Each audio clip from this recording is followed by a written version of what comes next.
نحمده ونصلی علی رسولہ الکریم اما بعد۔ خوشی منانے، مٹھائیاں تقسیم کرنے سے حضور صلی اللہ علیہ وسلم کا حق ادا نہیں ہوتا۔ محبت کا سب سے بڑا معیار یہ ہے کہ محبوب کی اطاعت کی جائے۔ کسی عربی شاعر نے خوب کہا ہے، تو رسول اللہ صلی اللہ علیہ وسلم کی نافرمانی کرتا ہے اور ان کی محبت ظاہر کرتا ہے۔ اپنی جان کی قسم، یہ تو بہت انوکھی اور عجیب بات ہے۔ اگر تیری محبت سچی ہوتی تو ضرور تو حضور صلی اللہ علیہ وسلم کی اطاعت کرتا، اس لیے کہ محبت کرنے والا اپنے محبوب کی اطاعت کرتا ہے۔ اس کے بعد عید میلاد النبی منانے والوں اور میلاد پرستوں کو دیکھا جاتا ہے کہ مجلس میلاد اور جلوس و سجاوٹ کا اہتمام کرتے ہیں، کمکمے لگا رہے ہیں، روشنی کا انتظام کر رہے ہیں، اور اس کے درمیان میں جو نمازوں کے وقت آتے ہیں تو نماز نہیں پڑھتے اور داڑھی کا صفایا کرتے ہیں۔ کیوں صاحبو؟ محبین رسول، عاشقان رسول کی ایسی ہی صورت ہوتی ہے اور ایسی ہی ان کی حالت ہوتی ہے۔ کیا بس حضور صلی اللہ علیہ وسلم کا اتنا ہی حق ہے کہ روپیوں کی مٹھائیوں منگا کر تقسیم کر دے، سجاوٹ کر دی اور سمجھ لیا کہ ہم نے رسول اللہ صلی اللہ علیہ وسلم کا حق ادا کر دیا؟ کیا آپ لوگوں نے حضور صلی اللہ علیہ وسلم کو نعوذ باللہ پیشاور پیر زیادہ سمجھا ہے؟ تھوڑی سی مٹھائی اور جلوس و جھنڈوں اور زرق و برق روشنی پر خوش ہو جائے، تھوڑے سے نذرانہ پر راضی ہو جائے، توبہ توبہ، نعوذ باللہ۔ یاد رکھو حضور صلی اللہ علیہ وسلم ایسے محبت کرنے والوں سے خوش نہیں ہیں۔ سچے محبین اور عاشقین رسول وہ لوگ ہیں جو اقوال و افعال، وضع و خطاب، ہر عمل میں حضور صلی اللہ علیہ وسلم کا اتباع اور اطاعت کرتے ہیں۔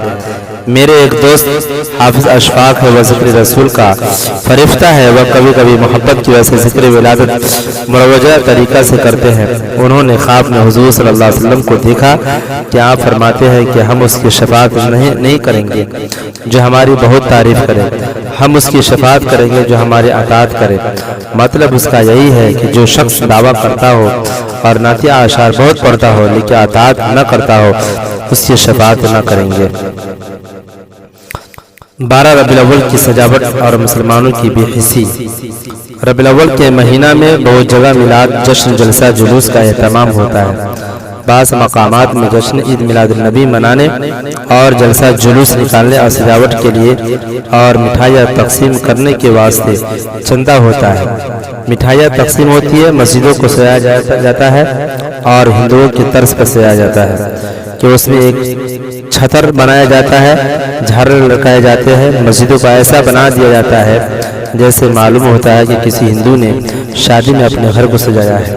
اور اب تو سڑکوں کو سجایا جاتا ہے، روشنی کا اثرات ہوتا ہے اور جو کچھ بھی ہوتا ہے سب جانتے ہیں۔ کیا اس کی محبت کہیں گے؟ ہاں، محبت تو ہے، اگر اپنے نفس کی محبت ہے۔ ان لوگوں سے کوئی پوچھے تو تم نے اپنے حفظ نفس کے مزے کو تو محفوظ رکھا ہے، لیکن حضور صلی اللہ علیہ وسلم کے اسلام پر جو سخت مصیبت آ رہی ہے اور وہ ڈاوک ڈول ہو رہا ہے، اس کی تم نے کیا مدد کی؟ اس کو کیا سہارا پہنچایا؟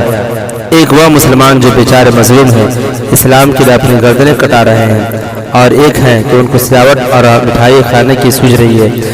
ان سے قسم دے کر پوچھا جائے، اگر اس وقت حضور صلی اللہ علیہ وسلم تشریف فرما ہوتے اور آپ سے دریافت کیا جاتا کہ یہ چندہ کا روپیہ ہم سجاوٹ اور مٹھائیاں میں تصرف کر دے یا آپ کی جان بازوں مجاہدین اور مظلوم مسلمانوں پر لگا دے، تو کیا حضور صلی اللہ علیہ وسلم یہ رائے دیتے کہ مٹھائی میں صرف کرو؟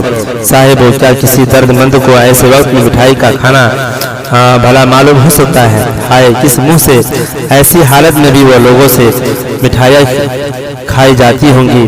کیسی بے حسی ہے، کتنا بڑا ظلم ہے۔ اور پھر غضب یہ ہے کہ یہ لوگ دعویٰ کرتے ہیں محبت کا۔ کیوں صاحب، آپ نے تو جشن عید میلاد النبی کر لیا اور ترکوں نے مجاہدین نے اپنی جان لڑائی، تو کون شخص محب رسول ہوا؟ عید میلاد النبی میں جدت پسندی اور اس کا سیاسی رنگ۔ 12 ربیع الاول میں سجاوٹ اور اچھے کپڑے پہننا اور جمع ہو کر دعا کرنا۔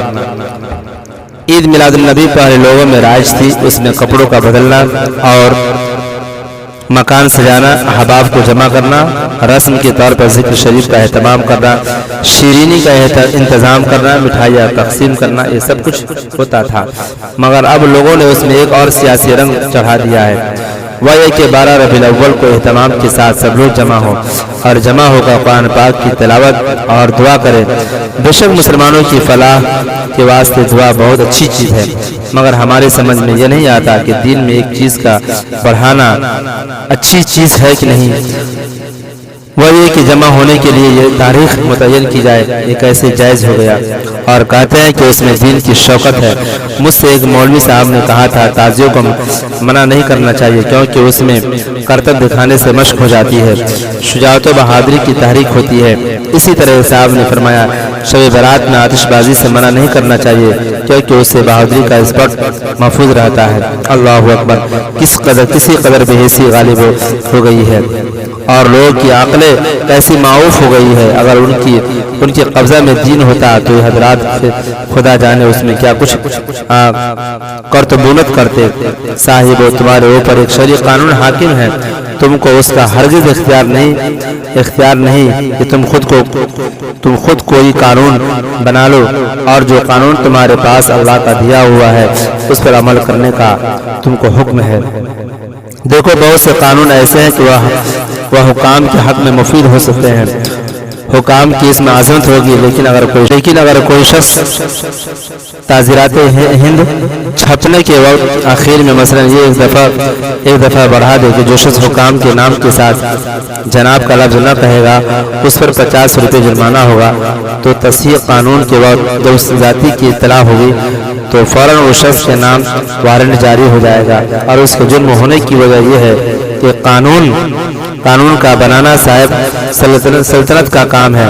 تو جب کسی شخص نے کوئی قانون بنایا تو اگرچہ وہ قانون سراسر حکام کے لیے مفید ہی کیوں نہ ہو، لیکن در پردہ اس قانون بنانے والے نے اپنے صاحب سلطنت ہونے کا دعویٰ کیا ہے۔